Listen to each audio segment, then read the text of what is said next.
Jennifer Garner never advised Angelina Jolie. A year ago, a tabloid article said how Jennifer Garner gave an advice to Angelina Jolie on saving her relationship with Brad Pitt, and that Jolie listened to her and made things out with Pitt. However, the truth is the two actresses never actually met in person nor talked about the subject. The false report, that was out on December 15, 2017, said how Garner told Jolie that she and Pitt need to do family outings together with their kids, just like she did and continues to do with Ben Affleck. Of course, nothing happens without some source who shared the information, and said how Garner helped guide Jolie to deal with a variety of issues, including coping with Pitt having moved on from her. We saw Jennifer Garner sometimes co-parenting with her ex-husband Ben Affleck, taking their children out together, but we never saw Angelina and Brad together since their split in 2016. They were in the middle of divorce and custody battle over the past year and things between them are not very good at any point. They just recently decided to avoid a trial in court, and agree on custody. As to this day we have never seen Brad and Angelina together, nor did we found out about Garner giving advice to Jolie, and with this, we assure you the whole thing was made up. How nice for Jennifer Garner. Ben Affleck has a new girlfriend, and even if he didn't have a romantic relationship with her while still married to the mother of his 3 children, they're still going to be seen gallivanting all over town. Having coffee near Affleck's home. Having dinner at the celebrity hotspot where A-listers should assume their presence will be noticed, where Garner herself goes to enjoy a girls' night out and ends up getting asked if she's pregnant. And Garner either confronted Lindsay Shookus when she found out about the SNL producer's relationship with Ben, or she has nothing to do with her and never has had anything to do with her, but either way, but such is the plight of the A-list ex-wife, especially when there are children involved. Because then it's imperative to put the kids first and smile through everything so as to prevent the family's very world from exploding more than it already has, no matter how much you'd like to really give certain parties a piece of your mind. Loudly. With personal items flying out of windows. Do we think Jen enjoyed having Ben stay in the guest house for almost 2 years after they separated? Maybe she appreciated it, for consistency and old time's sake. But you'd think that proximity would have only hindered her own healing process. Because as she acknowledged to Vanity Fair after the first wave of scandal related to the family's ex-nanny had passed, she was certainly upset at her husband of nearly 10 years. I have had to have conversations about the meaning of scandal with the kids, Garner told the magazine last year. She also made a concerted effort to unplug from social media and surrounding online environs after the split. Because it hurts me so much and I care so much. But the Miracles from Heaven star also knew it was the sound choice to not be driven by the optics of this. I cannot let anger or hurt be my engine.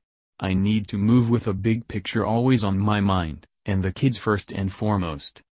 She also said, regarding the importance of keeping it together for Violet, Serafina, and Samuel, and if you see your kids love someone so purely and wholly, then you're going to be friends with that person.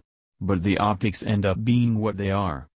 He gets to skulk around looking like it's laundry day in a sweaty t-shirt and saggy jeans, while you can bet that any disheveled appearance, or weight gain, weight loss, slouch or frown, on the ex-wife's part will be scrutinized to no end.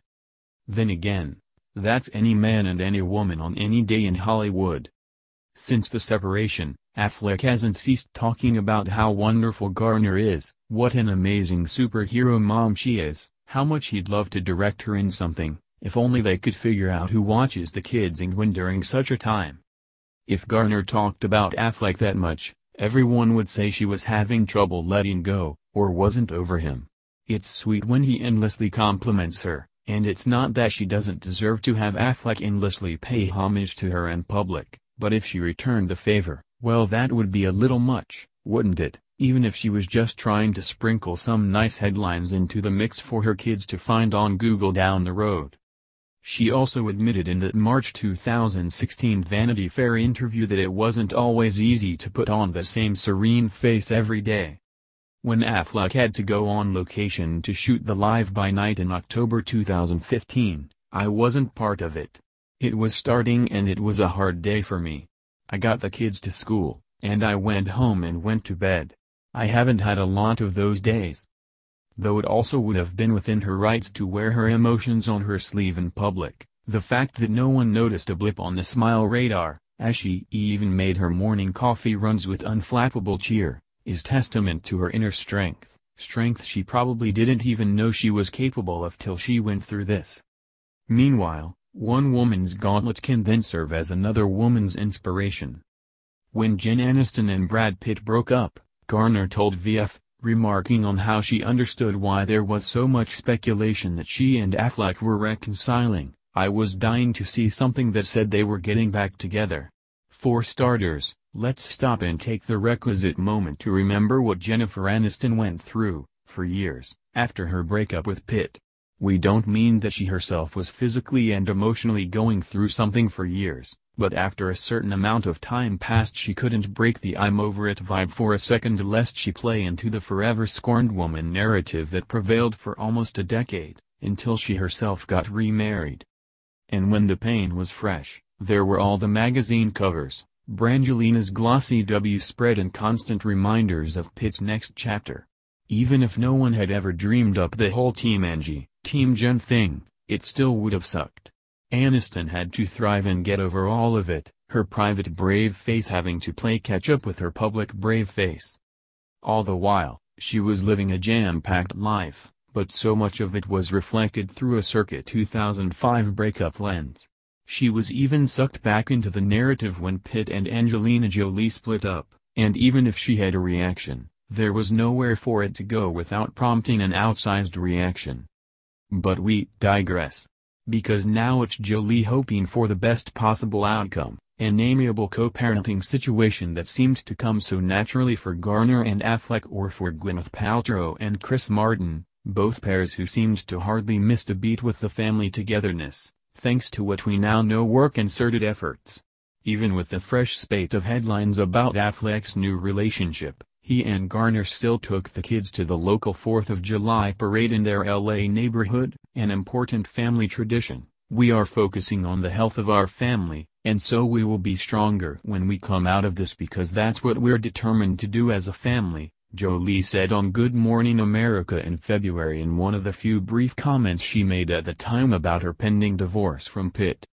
Jolie initially requested primary custody of the kids and had to deal with at least one child who was pretty mad at his dad, yet the world expected the same result as it expected from Garner at the end of the day: smile and hold it all together. Never mind what your soon-to-be ex-husband did or didn't do, just keep going. Which Jolie pretty much did, and without Pitt by her side, by choice. While most people focused on what Pitt was doing, since he was the one whom Jolie was suggesting was not ready to take care of the kids on his own, she had the choice of looking fine or looking fine. I don't want to say very much about that, except to say it was a very difficult time, Jolie also told BBC News in February, probably only talking in the first place because she had a film to promote. "We are a family and we will always be a family, and we will get through this time and hopefully be a stronger family for it." The mother of 6 has yet to comment further, letting Pitt have his time to air his interpretation of what happened, which ultimately will make whatever Jolie later has to say about her own personal heartbreak go down easier, since Pitt already admitted to having a lot of issues that helped bring about the downfall of their 11-year partnership. But just when one news cycle ends, another begins, and the subsequent one brought the Pitt dating rumors, which Jolie now gets to add to the pile of gossip to ignore while she ferries the kids to Disneyland and elsewhere around this small world. "Kids are everything," Pitt, who's also busy adjusting to co-parenting, told the AP in May. "Kids are your life. They're taking all the focus, as they should anyway." But Jolie, unlike Garner or Paltrow, was not ready to have Pitt around as though everything was normal from day one.